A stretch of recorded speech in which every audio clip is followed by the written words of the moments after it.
Welcome to the Young Creatives presentation. Before we begin, I'd like to acknowledge that these awards have been held on Gadigal and Wangal land of the Eora Nation, so therefore I'd like to pay my respects to their elders past, present and emerging, and to any First Australians watching today. Well, Young Creatives, including the Young Writers and the Young Artists Awards 2020, what a year it's been. Under amazingly difficult circumstances, we've had over 150 entries and the standard has been exceptional.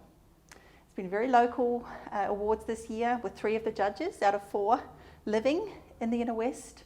In the writing category, the judges have been Ursula Dubasowski and Nadia Weekley, and we're absolutely privileged and honoured to have had them have their input and have their amazing comments and feedback to our winners and runners-up. In the Art Awards, we had Ronna Joy-Gosh, who lives in Leichhardt, and our other judge was Dub Leffler from the Central Coast. We really hope you enjoy listening to the comments from the winners and the runners-up today, and especially the interviews with the judges. And I hope that you come along to Leichhardt Library to look at the exhibition of the winners, the runners-up, and some of the shortlisted entries. Okay, enjoy. My name is Nadia Weekley. I'm a writer and I live here on Gadigal Wangal land in Sydney's Inner West, and I've been one of the judges of this very inspiring writing competition. Thank you, Nadia. The winning entries this year were Pills, Vegemite and Soft Touch, and the runners-up were The Morning Surf, Blood Sausages and Bitter Fruit. Do you have anything you wish to say to the writers of those pieces of work? Yes, I really would like to, and I'd like to run through them in the age categories. So we'll start with the youngest age category and with the winning story, Pills, where I was very taken by the voice of the story. It is, dare I say, scarily authentic in places. The story also comes in a really neat circle from the start to the end, which is something that I look for in a short story. There's also a great sense of family in it, and dare I say, of a non-Anglo family. It's really great in a multicultural area such as this to find people writing stories from a variety of cultural backgrounds. Beautiful, clear writing. It doesn't depend on adjectives. I've judged another competition recently as well as this, and in regard to both, I looked out for the disease which I call over-adjectivitis. So it's prevalent in new writers, not just young writers. So don't depend on adjectives to get the story across. Tell the story from the inside. Again, the runner-up in that category, Morning Surf, was again a beautiful, clear piece of writing. Very different from Pills, but again, it just worked without overdoing it, without adjectives, without over-elaboration. I've written in my notes that it is a short story that knows it is a short story. It's not trying to be a novel. It's not trying to give a synopsis of a great big plot. It's just following a moment in the life of the main character. And the last line has just got a beautiful image in it. There's been a shadow in the surf. We don't need to worry about what the shadow is.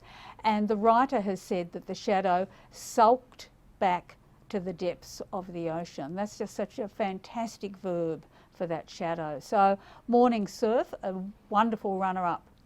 Moving into the next category, going upwards in age, how could I not fall in love with a story called Vegemite?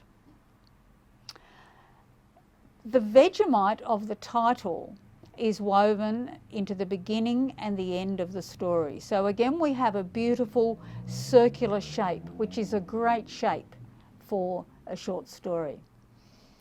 As you know, these stories were meant to be inspired by something in the library.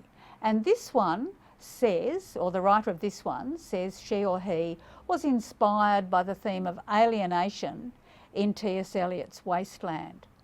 Well, when I read that up the top, I have to say I was a little bit aghast. Like the author, I loved T.S. Eliot's Wasteland when I was a young woman, and I'm old enough now to confess that I wrote a lot of Eliotic pastiche poetry, which was disastrous. So I feared that this would be a T.S. Eliot plagiarism or a T.S. Eliot derivation, that we would be set maybe not along the Thames River but along a similar landscape. But it's not like that at all. This is not the voice of an old man. It is a genuinely Australian Vegemite-inspired story.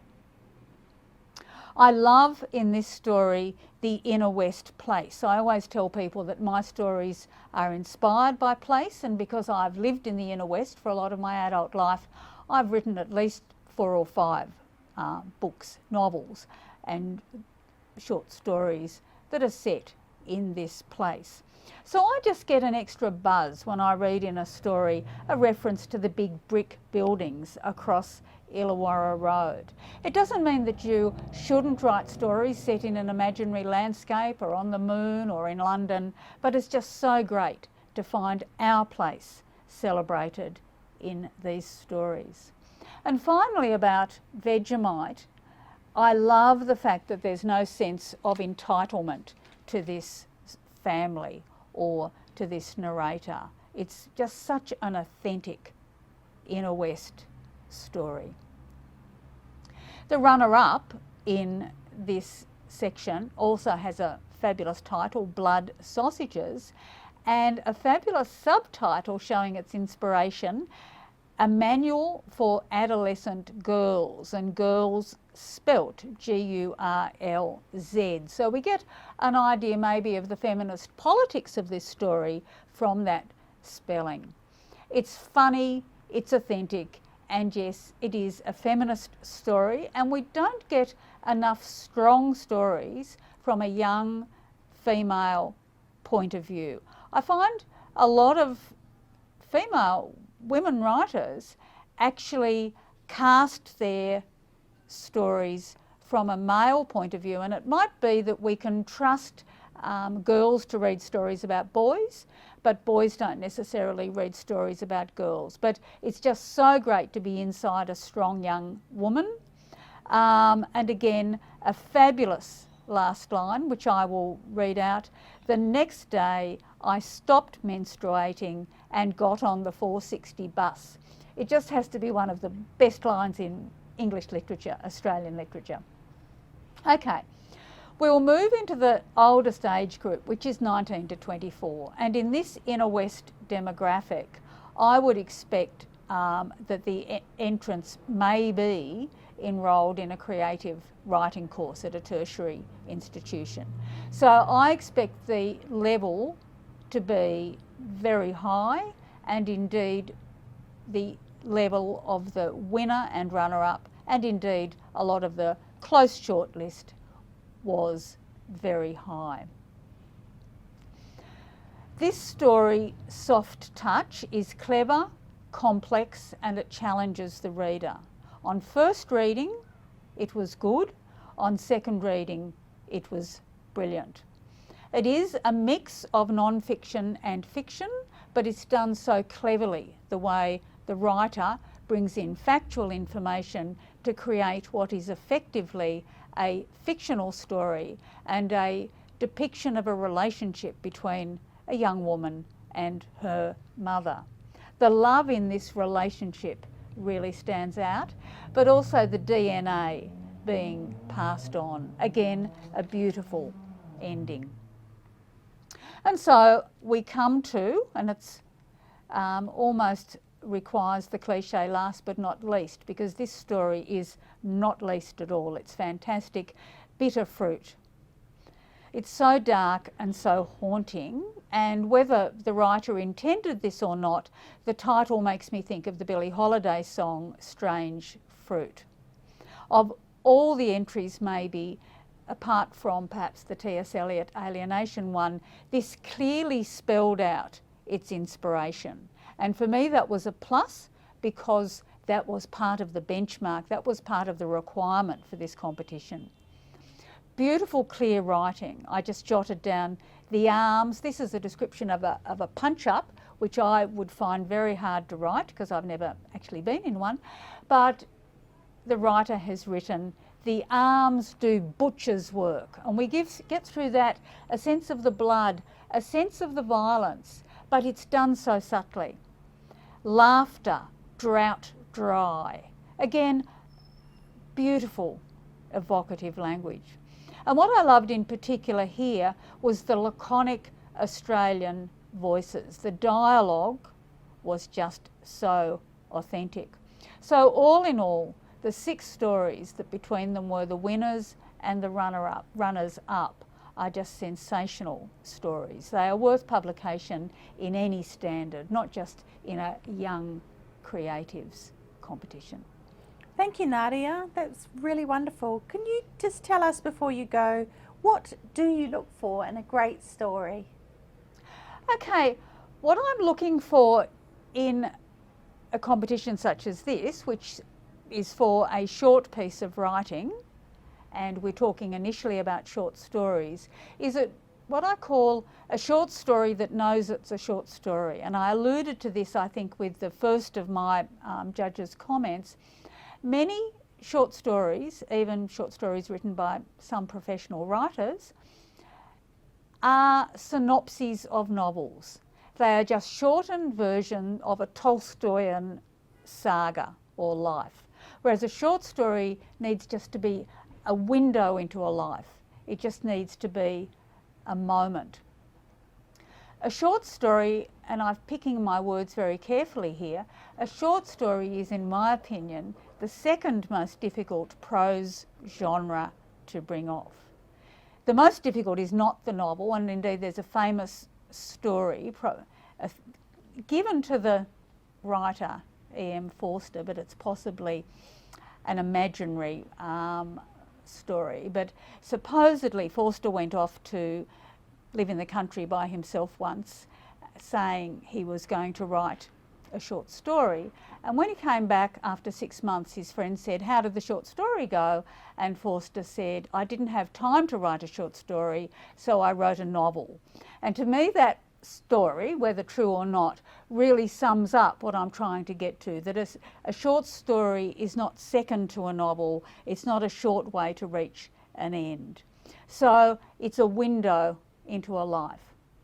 If you want to know, for your own curiosity, what I think is the hardest prose genre, it is the picture book text.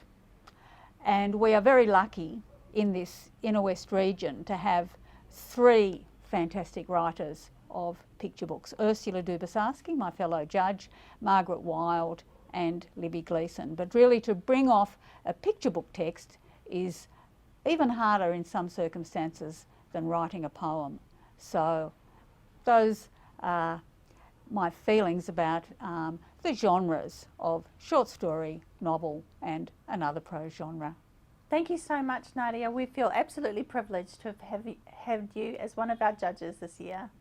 Thank you very much for inviting me.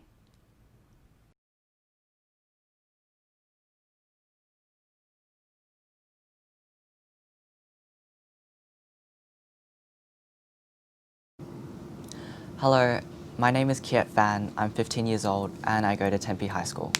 And I am the winner of the Young Creatives Award 2020 for writing. I love writing because I'm able to express all my ideas into the story and manipulate the emotion that I want my audience to feel. My story is called The Pills, and I wanted to not only transport myself, but also the audience into the perspective of a child who was experiencing domestic abuse.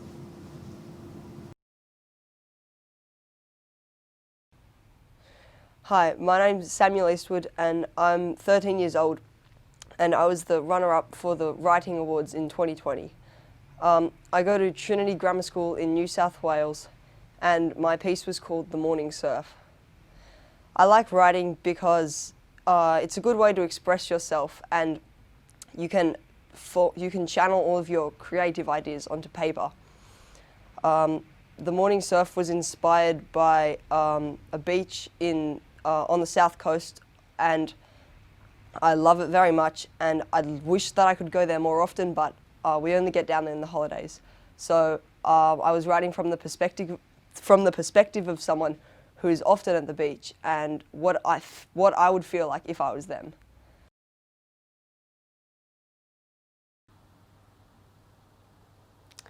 Hi, I'm Zoe Hamra. I go to St Scholastica's College and I am the winner of the Young Writers Awards 2020. I wrote a piece called Vegemite and it was based off T.S. Eliot's The Wasteland, and it kind of explored the theme of alienation in that piece. And I wanted to take that theme and kind of see how it would fit into my context in, like, not specifically mine, but like the inner west kind of Marrickville scene. Yeah, so I had a main character and she was experiencing a sort of alienation of being in a low socioeconomic area, and it just explores like her family dynamics in this situation, and yeah, it's quite a local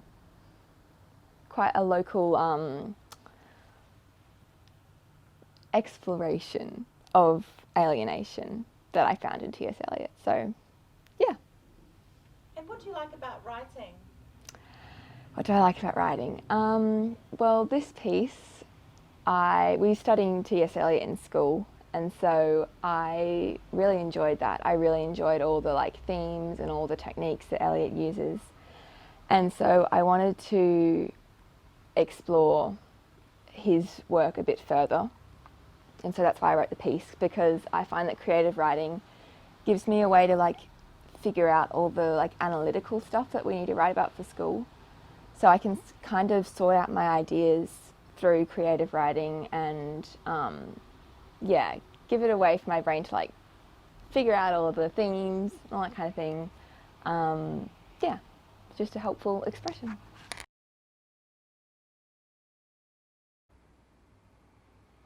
My name is Esther. I go to Fort Street High School and I was the runner-up in the 16 to 18s category of the Inner West Writing Prize. My story is called Blood Sausages. Its central theme is menstruation. I wrote it, I think, on the night that this was due, so it was all a bit kind of on the spot. I like writing. For me, when I write, it's mainly focused on detail. I really like voices that have kind of a lot of very kind of strange, specific detail, and even like grotesque detail, something I really like in writing, which is kind of what I like about Lucia Berlin's stories, and specifically the one that was the inspiration for this, which was A Manual for Cleaning Women, is that she has this incredible eye for, and I know people say that all the time, eye for detail, but she has an eye for detail that's like actually, you know, really strange, specific detail that does something to the reading experience that I really like. And so that's what I tried to do in my piece, and I hope it worked. So I kind of started writing a lot more this year because I'm doing 4 units of English at school, and I realize there are quite a few similarities. Menstruation does appear in my major work as well, which is, I don't know what that means, but there's some crossover there. And the idea that of writing with a kind of unapologetic female voice is something I really like, and even like playing with kind of, I mean, I don't want to talk too much about my major work, but it's playing with the kind of female internal monologue is something that I find I really like in other people's writing, and that I really like doing in my own writing, and especially things that are kind of not just stuff you don't talk about, but stuff that feels kind of unimportant and stuff that feels kind of frivolous. I really like the way what I like about my story is the way it kind of latches on to stuff that is just totally mundane to the point of it being embarrassing to even discuss and even like hold up as something that could be, you know, worth writing about or worth, you know, putting in prose. And that's what I like about it. There are things I don't like about it, but I won't talk about things I don't like about it. Yeah.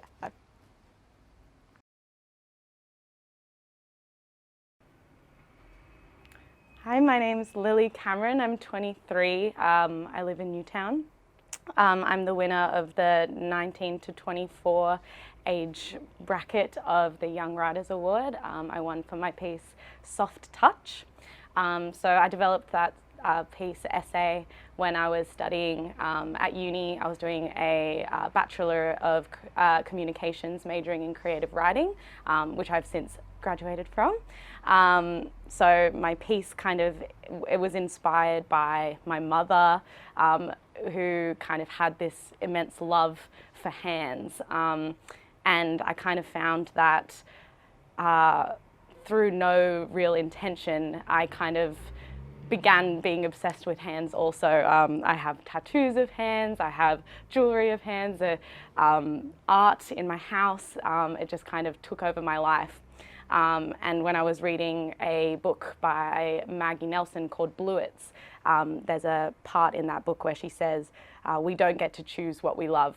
And that really kind of resonated with me, and it kind of spurned this essay, which kind of goes and looks at tactility, it looks at history, looks at DNA, it looks at a lot of different areas of the world of culture, and also of my own personal experience and my mother's personal experience. So it was a really exciting time for me to kind of talk to my mother and figure out, you know, what kind of fascinated her about hands and kind of interrogate what interested me as well. And the outcome was Soft Touch, which is a short essay. I'm really, really happy with it, and I'm very grateful to have been awarded first place. I'm going on to study Master of Arts, majoring in creative writing next year, and I hope to further explore creative nonfiction and essay writing in general.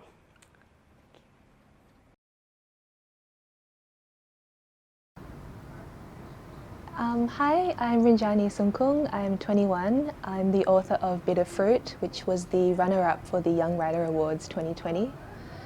I really enjoy writing because it allows me to sort of express the worlds and ideas I have in my head and share them with other people. And the inspiration for this piece, Bitter Fruit, was this photograph I found of an Indigenous boxer called Bindi Jack in this anthology of old photographs. And the photograph was actually a negative, so he looked like he was glowing in the photo. And when I saw it, I just thought how cool it would be if he actually was glowing in real life. And so I wrote this kind of sci-fi fantasy-esque piece about a boxer who takes a substance that sort of that makes him glow, but also helps him fight. And it was kind of a commentary on kind of the relationship between Native peoples and their sort of colonial regimes that are governing them, as well as the relationship between people and their bodies. And it was also just an exercise for me to write about something really cool and kind of really imaginative, yeah.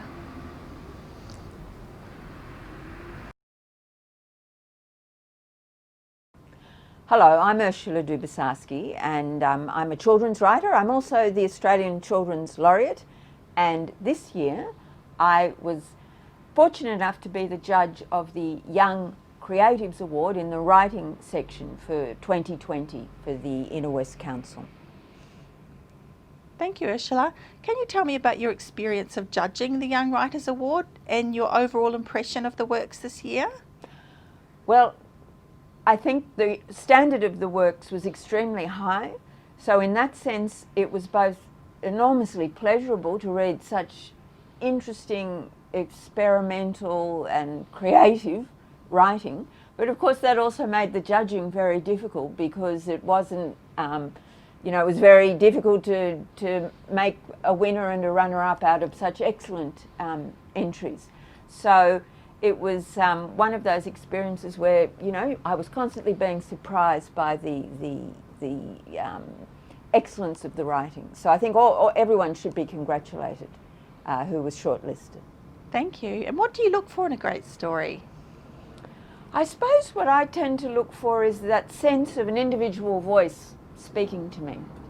You know, so it's almost like a fingerprint on the story that I'm looking for, some kind of individuality, and that's very hard to sort of say to a writer, you know, be a bit more individual. It's something that sort of comes out of the person, I suppose. Maybe when the writer themselves trusts their own voice and their own experience, and they run with it. So the winning entries this year were Pills, Vegemite and Soft Touch, and the runners-up were The Morning Surf, Blood Sausages and Bit of Fruit. Do you have anything you wish to say to the writers of any of those pieces of works in particular? Well, look, I won't comment on the specific stories, but that group of stories was remarkable for that there was such a range of writing and a range of subject matter. There were sort of very serious, emotionally almost draining stories, and there were also sort of stories with a lot of action. There was sort of lyrical, descriptive writing. There was great sort of humour and tension and very touching moments in the stories. So I guess what I would say to these remarkable young writers is that you are all writers. You know, those were stories of a very high standard. And the thing about writing, of course, is it's a pretty long-term commitment. It's a hard slog. So I guess what I would say to you all is you've got what it takes inside you. And then it's a matter of you deciding yourself, do I want to be a writer? And then making that commitment to being a writer. Because you've definitely got the material there and the ability and the voice. We want to thank you very much, Ursula, for being one of our 2 judges this year. We really appreciate having your great input. But can I ask you one last question? What was the biggest surprise for you in the judging process this year? Well, I think the biggest surprise, that's a tricky question. I suppose, honestly, I know perhaps I alluded to it before, but what did, I suppose, surprise me, because I've judged quite a few competitions over many years, that I think this was uniformly the highest standard of entries that I've seen in a young writers competition. So it would seem the Inner West is, you know, a genuinely very creative area, living up to its reputation for great creativity, especially in writing.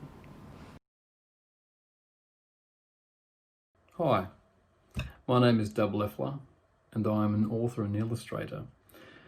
And I had the great privilege and honour of being one of the judges for the Inner West Library Art Awards for 2020. Now, it's something that I don't take lightly, and because it can be quite daunting when you enter into an art competition and have strangers judge your work. So well done, everybody, well done.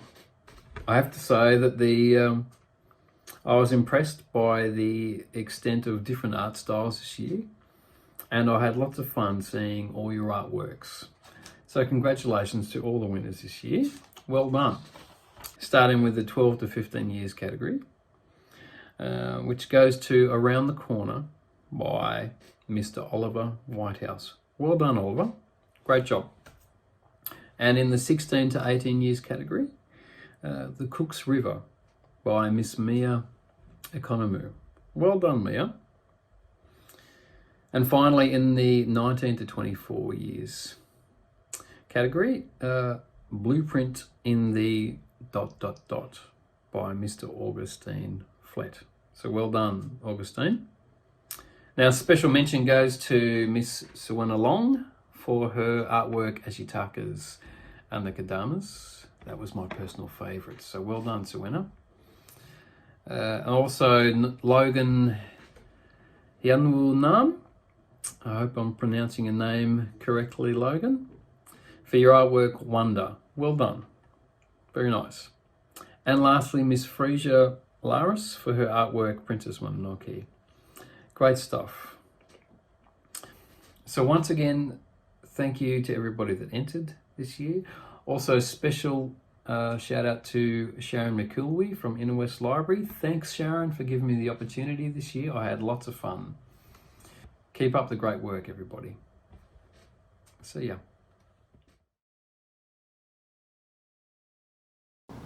Hi, my name's Oliver Whitehouse. I've won the Young Artist Award for 2020, and I go to Tempe High School, and I'm 15 years old. I love art because it lets me express myself, unlike other subjects like maths and science, where you can't express your creativity as much.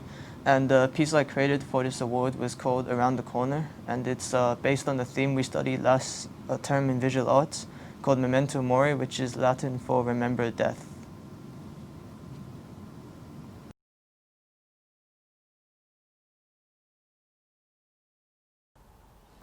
Hi, my name is Suena. I'm 15 years old and I go to St. George Girls High School. And this year for Young Creative Art Competition, I won the runner-ups with my piece Ashitaka and the Codamus, which is from the movie Princess Mononoke. Art has been a really big part of my life because I've been doing art since I was really young. My dad graduated art university and I've been doing art for 5 years outside of school. My piece was inspired by the movie Princess Mononoke because I've been watching Ghibli films since I was really young with my parents, and Princess Mononoke was one of my most memorable Ghibli films and it brings me nostalgia. And Princess Mononoke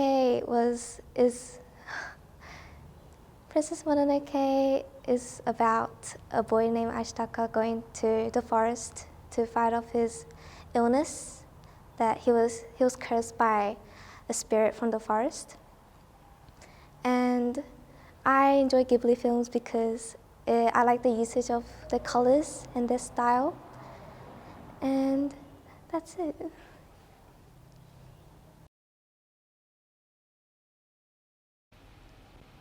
Hi, my name's Mia Economy and I'm 18 years old and I'm the winner of the Young Artist Award 2020 for my piece Cook's River. It's an acrylic painting and I painted it. I was inspired by this archived image of the Cook's River where it was notably westernized due to European settlement, and I wanted to basically capture its, naturalization and restoration, where how it is now, due to the local communities rallying for its restoration. And yeah. Why do you like art? Oh, I like art because I've done it since I was a child. It's always been a part of my life and I just love mixing colours and trying to match the colours perfectly, and I just love looking at the colours together, like green and brown. Yeah, because I do a lot of nature art, and yeah, I just really like the look of it. Hello, my name is Leo Lawrence and I'm from Sydney Secondary College, Balmain. I came runner-up in the Young Artists 16 to 18 years old for my piece Anarchy in Gotham, based on the movie Joker. It explores the idea of what a mental issue could potentially lead to in society and how other individuals can be impacted by it. And I used digital media.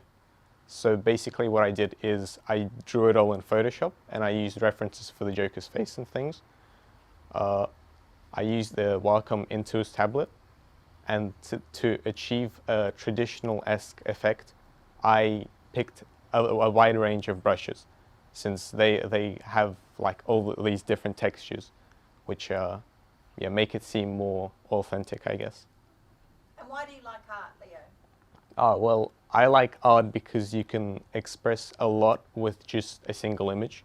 You can communicate more feelings rather than simply words. So, yeah. Hello, I'm Augustine Flett. I'm a multimedia artist and design student.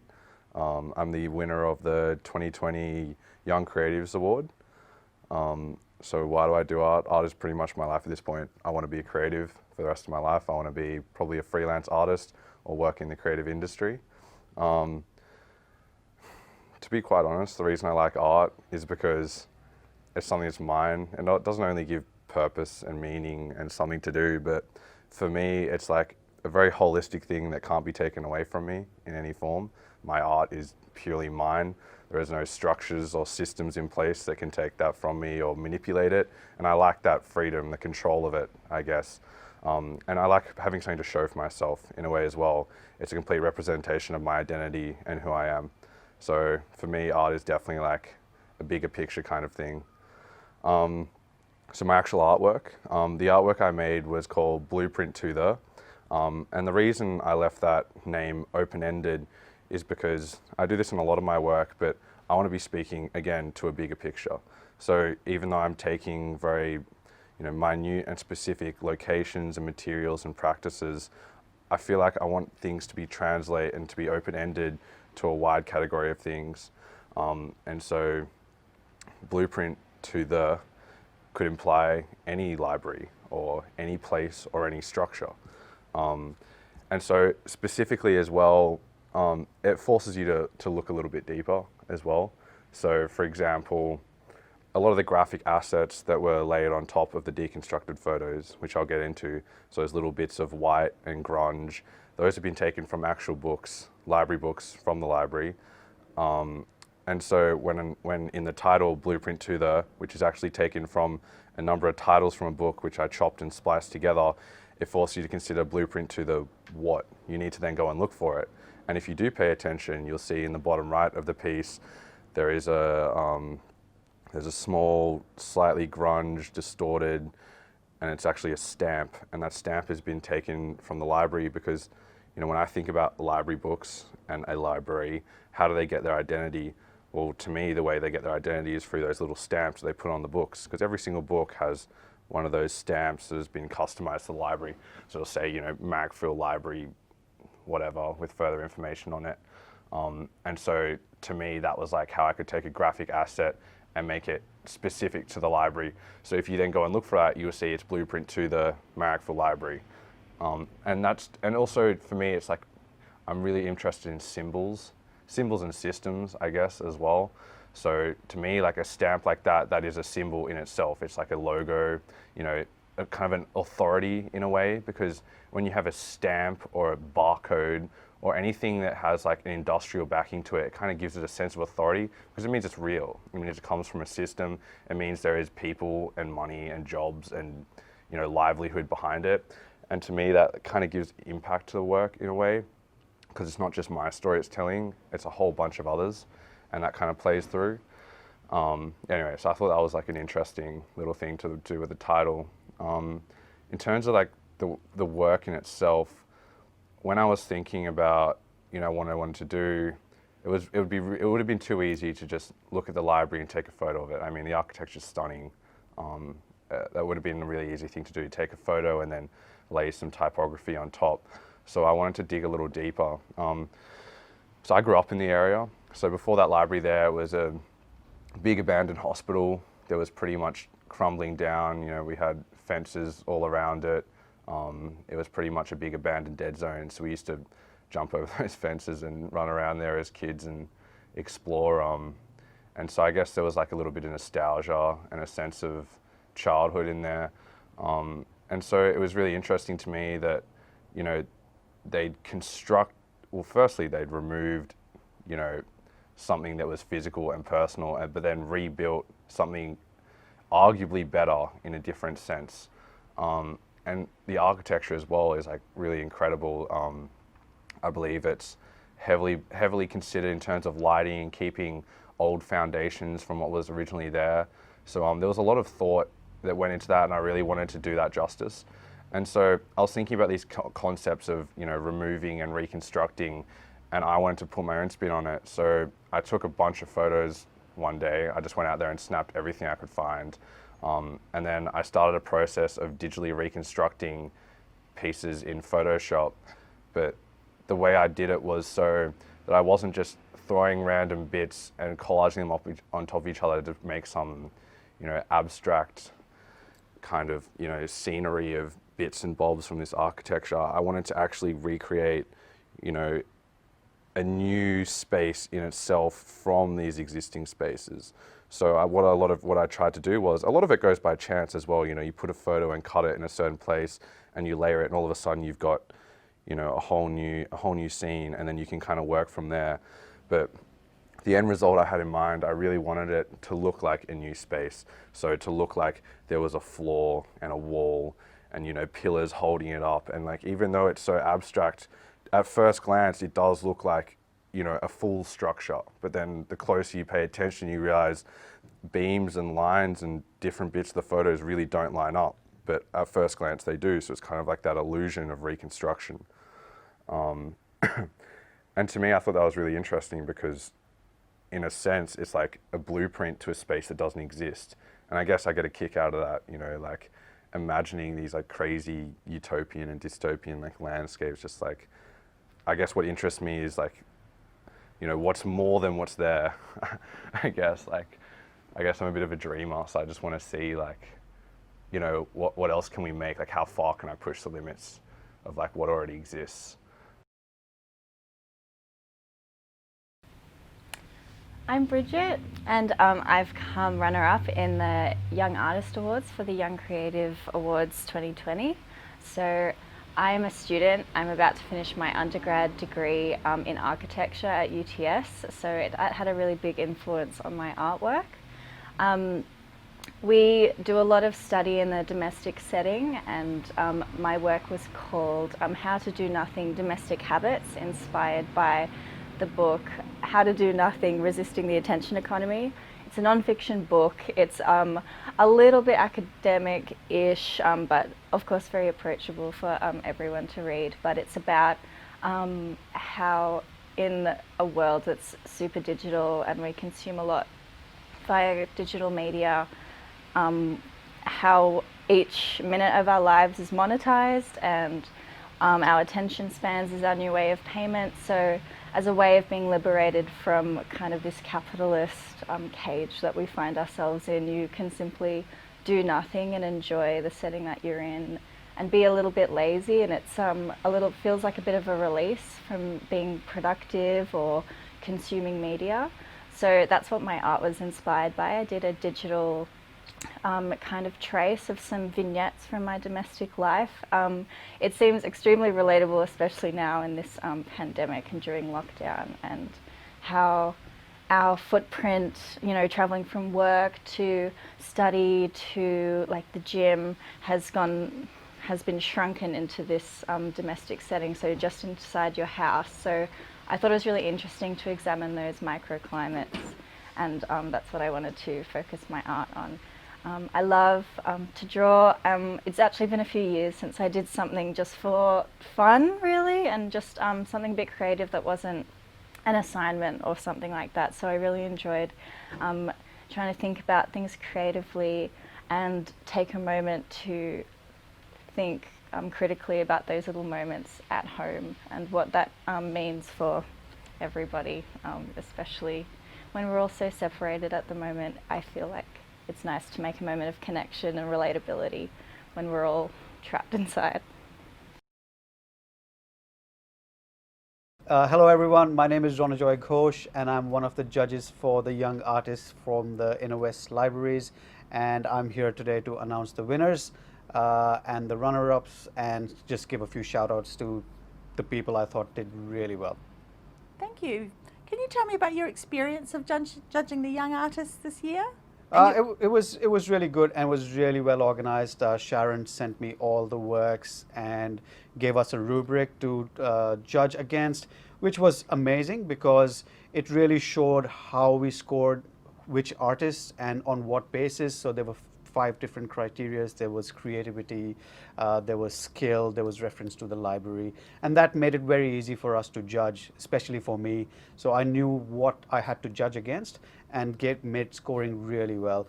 And it also showed, you know, people who won scored really high on all these criterias, and people who didn't win might have done really well in their skill or creativity, but might have scored less on, say, for example, reference to the library.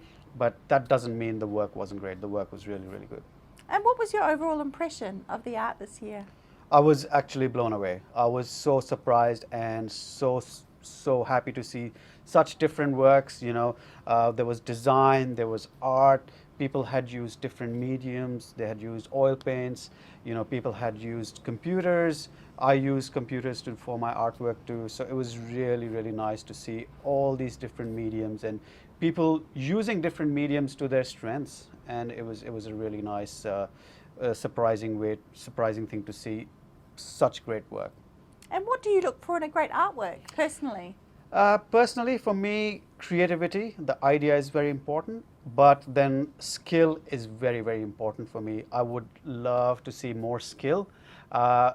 When I say love to see skill, that doesn't mean art has to be perfect, but there needs to be some composition, colors, it needs to look pleasant, or it needs to appeal to me, or it needs to attract someone. So those are the things that I look for in an artwork. Is will it stop me? Will I look at it and be like, admire it? So it could be abstract or it could be realistic, but it needs to have that power of stopping me. Do you have anything you wish to say to the artists of the pieces of work this year? Yeah, look, I think everyone did really well. And thank you for entering. Entering is the most important thing.